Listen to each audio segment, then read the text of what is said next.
भरी, गाडगे मडके भरभर भरी. म्हणजे गाडगे कसं भरते? पावसाच्या पाण्यानं भरते.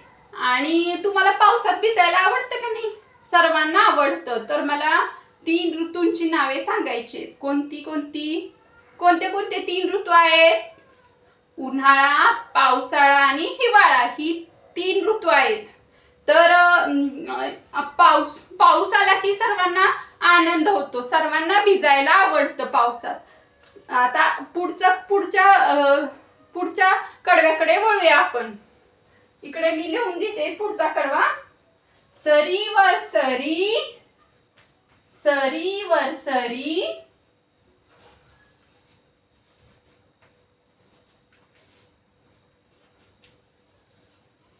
सरीवर सरी झेलते पोर.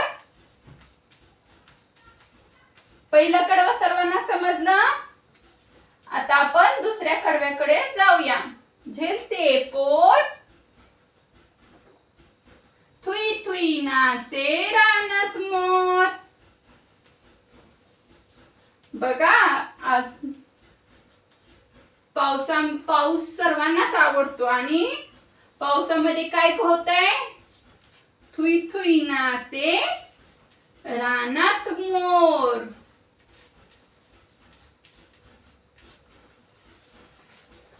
आता दुसऱ्या कडव्यामध्ये काय दिलेलं आहे? सरीवर सरी, सरीवर सरी पडतायत आणि ती कोण झेलतंय?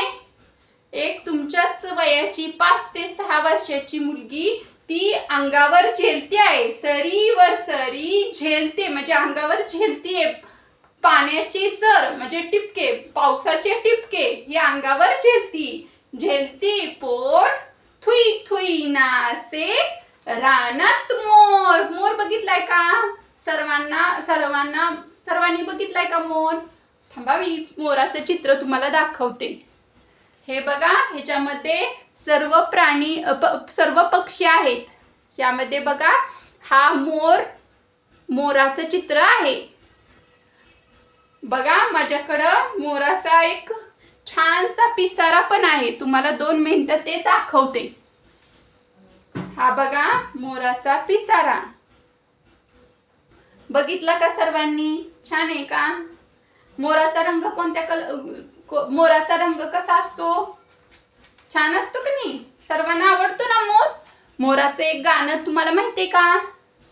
माहितीये का? नाच रे मोरा आंब्याच्या बनात, नाच रे मोरा नाच.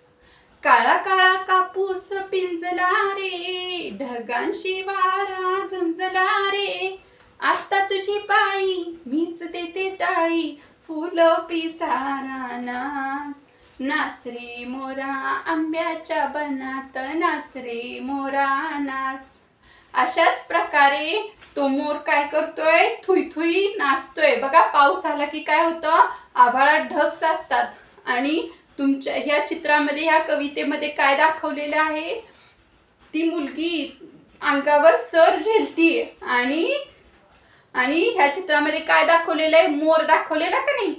मग आपण पावसाळ्यात काय मोर नाचतो आहे की नाही? मग पावसाळ्यात तुम्ही काय काय वापरता? पावसाळ्यात काय काय घेता? ही बघा, छत्री आहे. छत्री वापरता का नाही? ही आणखीन काय काय पावसापासून संरक्षण होण्यासाठी वापरता? काय वापरता? हे बघा, मी एक रेनकोट आणलेला आहे. काय आहे हे? रेनकोट आपण सर्वजण घालतो का नाही पावसापासून संरक्षण होण्यासाठी? तुम्हाला आवडतं का पावसात भिजायला? सर्वांना आवडतं का? बर, तर आता माझ्या प्रश्नांची काही उत्तर द्यायची आहेत. सर्वांना समजली कविता? आणि आपण ही वाचूनही दाखवली आणि घरी म्हणून दाखवायचे आईला. सर म्हणजे काय? पावसाची सर ह्याला काय म्हणतात? नंतर दुसरा प्रश्न आहे, या चित्रामध्ये कोणत्या पक्ष्याचं वर्णन केलेलं आहे? कोणत्या पक्ष्याचं वर्णन केलेलं आहे? मोराचं केलेलं आहे की नाही?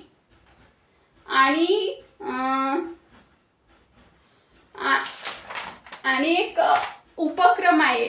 तो उपक्रम घरी गेल्यानंतर ना तुम्ही मातीत खेळता का? पावसात भिजल्यानंतर ना मातीत खेळायचं असतं. खेळता का तुम्ही? आवडतं का तुम्हाला खेळायला? आवडत असेल तर एक उपक्रम आहे. तो उपक्रम मी तर लिहून देते. काय करायचंय किंवा सांगते उपक्रम. तो घरी गेल्यानंतर ना तुम्ही स्वतः पूर्ण करायचा आहे. काय करायचंय? मातीची छोटी छोटी भांडी बनवायची आहेत किंवा मातीपासून फळं बनतात बघा. फळं बनवतात का नाही मातीपासून? ती मातीपासून सफरचंद, पेरू, सीताफळ ही अशी मातीपासून फळं बनवायची आहेत. माझ्याकडे बघा, इथं मी तुम्हाला दाखवते. ह्या मातीची चूल, ती छोटीशी चूल ही मातीपासून तयार केलेली आहे. अशा प्रकारची तुम्हाला चूल नाही जमली तरी तुम्ही छोटे छोटे मण्यांची माळ, नंतर सीताफळ, मातीचं बघा सीताफळ असतं ते छोटी मुलं बनवतात बघा. तशाच प्रकारचं तुम्ही मातीपासून सीताफळ किंवा पेरू, चिक्कू अशी फळं बनवायची आहेत. आणि ह्या पुढचा भाग आपण उद्या शिकूया. अशा प्रकारे आज आपण काय शिकलो? कोणती कविता शिकलो? सरी ही कविता शिकलो. धन्यवाद. अशाच प्रकारचे मी व्हिडिओ घेऊन येते. तर माझा व्हिडिओ आवडला असेल तर लाईक करा आणि कमेंट बॉक्समध्ये, इथे दिलेल्या कमेंट बॉक्समध्ये सबस्क्राईब करा.